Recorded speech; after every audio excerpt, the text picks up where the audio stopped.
రీసెంట్‌గా మన 2 తెలుగు రాష్ట్రాల్లోనూ జరుగుతుందండి. హ్మ్. ఒక రాజకీయ నాయకుడి మీద పలు కేసులొచ్చి అరెస్ట్ అవ్వడం, జైలుకెళ్ళటం జరిగింది.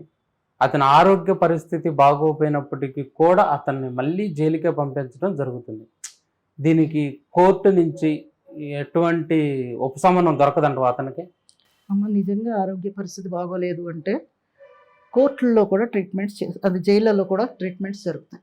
అంతేగాని ఫ్యామిలీకి పంపించడం అనేది ఎందుకు ఉండదు. పంపాలి? ఓకే. నువ్వు పొలిటికల్ లీడర్ని పంపాలా? Hmm. కామన్ మ్యాన్కి హార్ట్ అటాక్స్ వస్తాయి, ఓకే. బ్రెయిన్ స్ట్రోక్స్ వస్తాయి, వాళ్ళని పంపిస్తున్నారా? ఓకే. వాళ్ళకి ట్రీట్మెంట్ ఇవ్వట్లేదా? ఓకే. ఇలా ఒక్కొక్కరి మీద ఒక్కొక్క రకంగా న్యాయం తీసుకోవాలి అంటే న్యాయమూర్తులకు కూడా చాలా కష్టం. ఓకే. వాళ్ళు మనుషులే. ఎంత న్యాయస్థానంలో న్యాయమూర్తి స్థానంలో కూర్చున్నా వాళ్ళు కూడా ఆలోచించాలి. అవును. మనం అడుగుతాం ఆయన పొలిటికల్ లీడర్ కదా అని. పొలిటికల్ ఆర్ కామన్ అనేది ఇక్కడ న్యాయమూర్తికి తేడా ఉండదు. ఓకే. All are equal.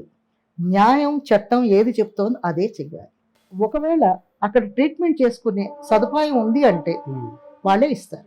అంత సివియర్గా ఉంది అంటే వాళ్ళు ఫ్యామిలీకి అప్ చెప్తారు. ఓకే. అంతేకాని మనం మీడియాలో చెప్పుకున్నట్టు అక్కడ ఏమి ఉండకపోవచ్చు, మేబీ ఉండొచ్చు. ఓకే.